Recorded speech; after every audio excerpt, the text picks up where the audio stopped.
अपन उपसंयोजक यौगिक पढ़ रहे थे। उपसंयोजक यौगिकों में मैंने वैसे चैप्टर पूरा कंप्लीट कर दिया था, लेकिन एक वीडियो डाउनलोड नहीं होने के कारण उस वीडियो को वापस मैं बना रहा हूँ, क्योंकि वो वीडियो मेरे पास भी डिलीट हो चुका है। तो देखिए, इसमें अपन उपसंयोजक यौगिकों के अंदर बंध निर्माण के बारे में पढ़ रहे थे। तो इसमें पहला एक सिद्धांत तो क्रिस्टल फील्ड सिद्धांत तो अपन पढ़ चुके थे, लेकिन एक सिद्धांत आता है संयोजकता आबंध सिद्धांत, या जिसे BBT भी कहा जाता है, बैलेंस बॉन्ड थ्योरी।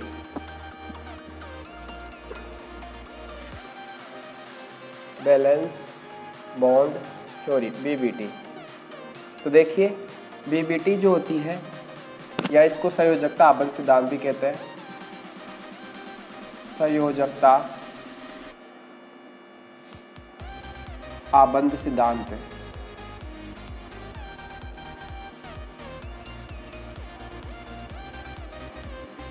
इस सिद्धांत के अनुसार कि किस प्रकार से संकुल यौगिक का निर्माण होता है, इसके बारे में इसमें बताया जाता है। तो इस सिद्धांत में ये बताया गया है कि जो केंद्रीय धातु आयन होता है वो सर्वप्रथम अपनी ऑक्सीकरण अवस्था के अनुसार इलेक्ट्रॉन त्याग कर धन आयन का निर्माण करता है और रिक्त डी कक्षक उपलब्ध कराता है।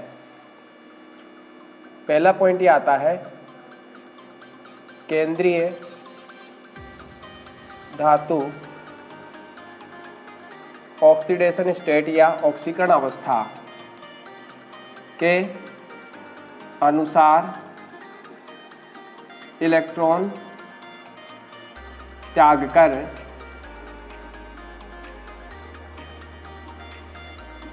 धन आयन बनाता है।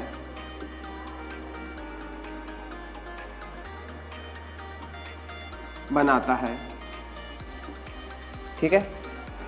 अब ये जो धन आयन होता है, सेकंड जो होता है धन आयन, लिगेंडों की संख्या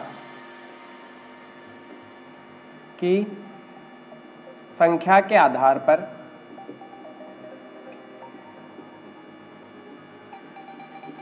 पर नए समान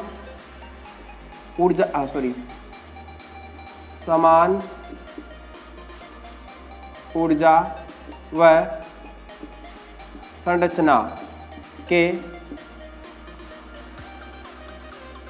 नए कक्षक बनाता है।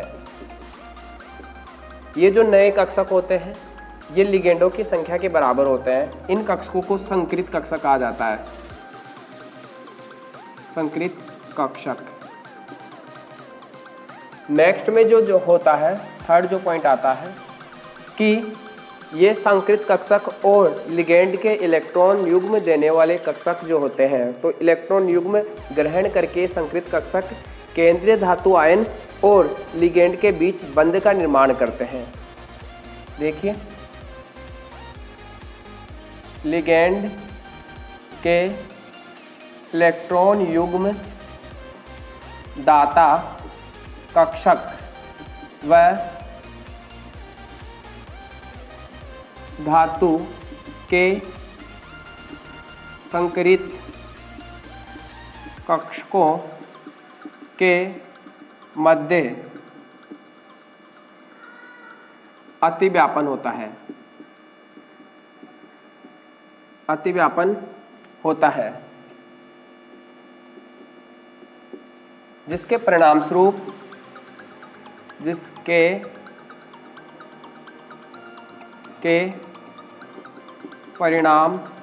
स्वरूप सिग्मा बंध का निर्माण होता है, या जो यहाँ बंध बनता है उसे उपसंयोजक बंध कहा जाता है।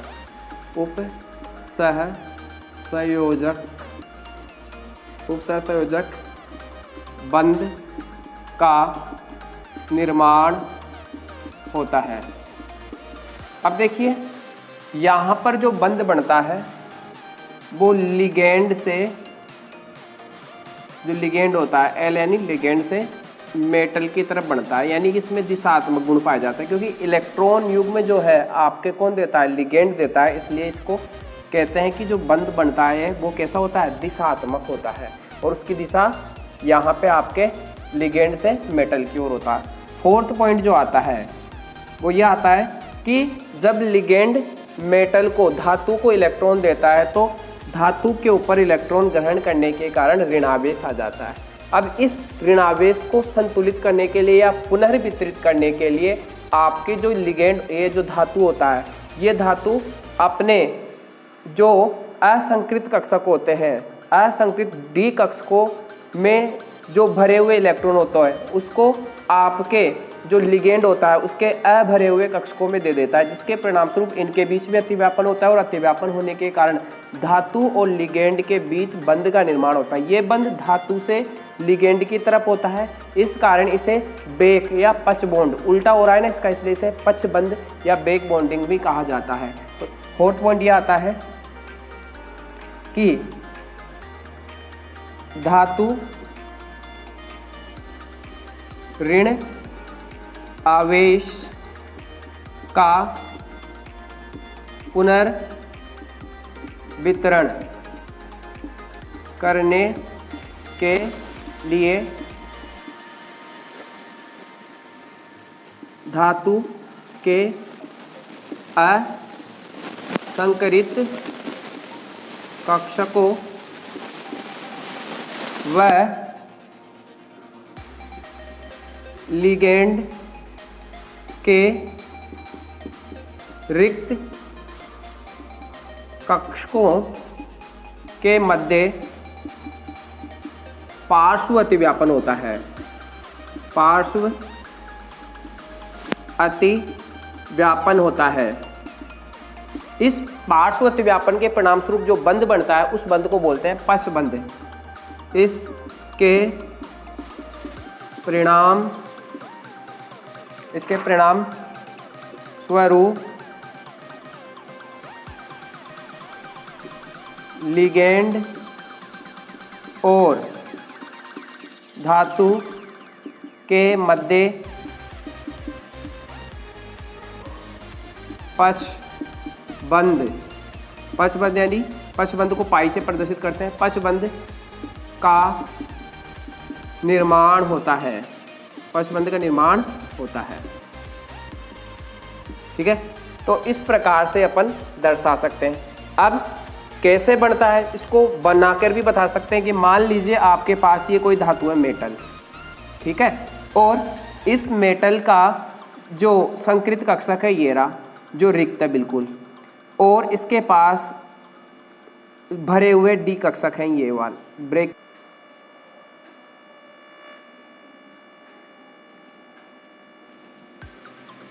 तो देखिए स्टूडेंट्स, अपन यहाँ पर मेटल लिए हैं, मेटल के अंदर एक रिक्त कक्षक है जो संकृत है और ये असंकृत कक्षक है जो इलेक्ट्रॉनों से भरे हुए हैं। अब ये लिगेंड जो होता है, जैसे अपन कार्बोनिल ले सकते हैं COO, इसके जो भरा हुआ कक्षक होता है उस भरे हुए कक्षक, भरे हुए को ऐसे डैश से दर्शा रहे हैं, उनके बीच अतिव्यापन हो जाता है। ये जो अतिव्यापन होता है अक्षीय अतिव्यापन कहलाता है और इसके परिणाम स्वरूप जो बंध बनता है उसे बोलते हैं उपसंयोजक बंध या सिग्मा बंध बन गया, ये सिग्मा बंध। और इसके जो आपके रिक्त खाली कक्षक जो होते हैं वो क्या करते हैं, आपके ये जो लिगेंड होता है, सॉरी धातु जो होता है, इस धातु के कक्षकों के साथ अतिव्यापन कर लेते हैं। इसके परिणाम स्वरूप जो ये बंध बनता है ये पार्श्व अतिव्यापन कहलाता है और इसके परिणाम स्वरूप जो बंध बनता है बंध, ये पाई बंध बनता है और इसको पच बंध या बेक बॉन्डिंग कहा जाता है।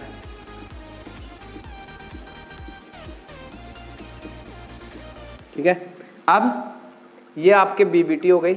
अब अपन पढ़ेंगे संकरण, तो और वो हो जाएगा आपके CrNH3 का होल 6 और 3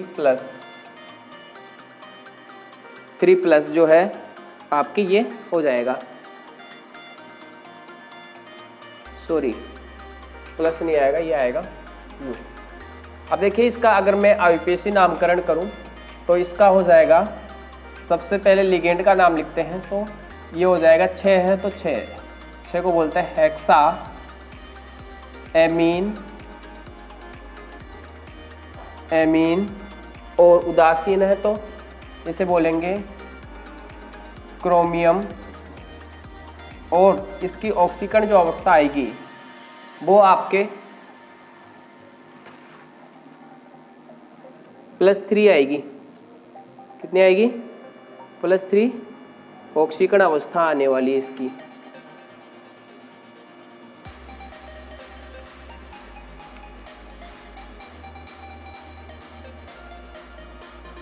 +3 ऑक्सीकरण अवस्था यहाँ आएगा, ये 3+ आएगा जब भी होगी +3 ऑक्सीकरण। अब देखिए इसमें क्या होगा। सबसे पहले आपको एक ही काम करना है कि जो केंद्रीय धातु आयन है इसके आपको मेन वो इलेक्ट्रॉनिक विन्यास लिखना है। तो Cr क्रोमियम, देखिए क्रोमियम जो होता है इसका परमाणु क्रमांक 24 होता है। तो क्रोमियम का जब ये सिर्फ Cr है तो में का इलेक्ट्रॉनिक विन्यास लिखते हैं, इलेक्ट्रॉनिक विन्यास।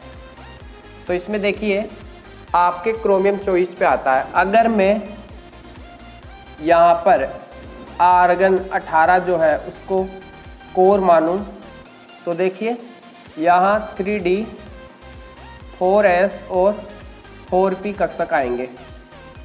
अब 18 यहाँ भर चुके हैं, 2s में भर देंगे और 4 जो है यहाँ पर भरेंगे। लेकिन देखिए ये अपवाद होता है क्रोमियम, तो यहाँ पे 1 इलेक्ट्रॉन भरा जाता है और यहाँ पर 5 इलेक्ट्रॉन भरे जाते हैं। ये तो हो गई इसकी Cr था जब, लेकिन यहाँ पर जो क्रोमियम है वो Cr3+ अवस्था में है, इसलिए अपन क्या करेंगे Cr3+ अवस्था में इलेक्ट्रॉनिक विन्यास निकालेंगे। तो देखिए वो ही पहले कोर अपन मान ही चुके हैं आर्गन को, आर्गन 18 कोर है। डी कक्षक जो है 5 होते हैं, 1 2 3 5 कक्षक हो गए इसमें। देखिए 1 2 3 4 5, और एस में 1 होता है और पी में 3 कक्षक होते हैं। अब देखिए ये तो है 3D कक्षक, ये 4s कक्षक है और ये 4p कक्षक है। अभी जब ये सिर्फ क्रोमियम था तो 5 इसमें थे, 1 इसमें था, लेकिन जब ये 3+ अवस्था में आता है तो इसमें से 3 इलेक्ट्रॉन निकल जाते हैं। 3 इलेक्ट्रॉन निकल जाएंगे तो देखिए 1 एस में से और 2 पी में से निकल जाते हैं, तो ये खाली हो गए एस, और 2 गए तो 3 इलेक्ट्रॉन बचते हैं इसके पास, 1 2 3, ये हो गए 3 इलेक्ट्रॉन।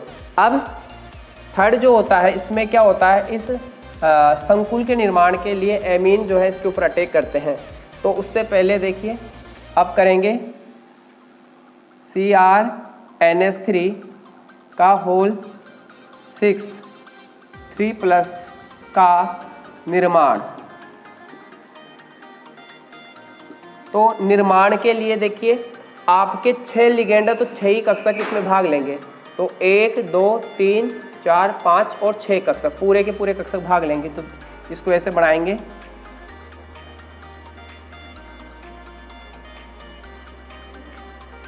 यहाँ 3 इलेक्ट्रॉन तो इसमें भरे हुए हैं क्योंकि देखिए, और एस के और 3 पी के कक्षक जो हैं, ये 3D कक्षक है, ये 4s कक्षक है और ये 4p। संकरण में सिर्फ रिक्त कक्षक ही भाग लेते हैं और लिगेंड के संख्या के बराबर। तो देखिए 2 तो डी के कक्षक, 1 एस का और 3 पी के, 6 लिगेंड है, 6 ही कक्षक चाहिए। तो देखिए ये जो मैं ब्रैकेट कर रहा हूँ, यहाँ ब्रैकेट में आपके ये कक्षक जो है ये संकरण में भाग लेंगे और नए संकृत कक्षक बनाएंगे। और ये देखिए जो कक्षक हुए वो कहलाएंगे आपके पास डी के हैं 2, एस का है 1 और पी के हैं 3। तो संकरण हो गया D2sp3 संकरण। और यहाँ पे ये एमीन जो है वो इन रिक्त कक्षकों के साथ उपसहसंयोजक बंध के द्वारा जुड़ेंगे। ये लीजिए उपसह एमीन NH3 इसके साथ भी जुड़ेगा, 6 एमीन है।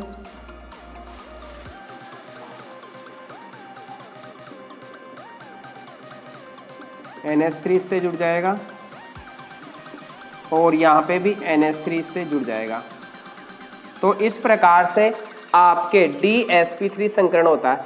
अब देखिए नेक्स्ट जो अपने को करना होता है वो इसकी संरचना बनानी होती है। तो देखिए जब भी DsP3 संरचना होती है तो उसका जो संकरण जो होता है उसकी संरचना जो होती है वो अष्टफलकीय होती है। तो अष्टफलकीय संरचना बनाने के लिए सबसे पहले आपको जो क्रोमियम है इस क्रोमियम को बीच में रखना होगा और 4 एमीन जो है वो तो यहाँ कोनों पे लगा देते हैं, 4 एमीन कोनों पे लगा देते हैं और उसके बाद में 2 एमीन जो हैं ऊपर नीचे लगा देते हैं इस क्रोमियम के। अब इनको आपस में जोड़ देते हैं। इस प्रकार से जो संरचना बनती है उस संरचना को अष्टफलकीय संरचना कहते हैं। और इसके ऊपर देखिए ये हो गई आपके CrNH3 के होल 6 की संरचना, इसे बोलते हैं अष्टफलकीय संरचना। तो DsP2 संकरण जो पाया जाता है उसकी संरचना कैसी होती है? अष्टफलकीय संरचना होती है। तो इसकी अष्टफलकीय संरचना हो जाएगी भाई।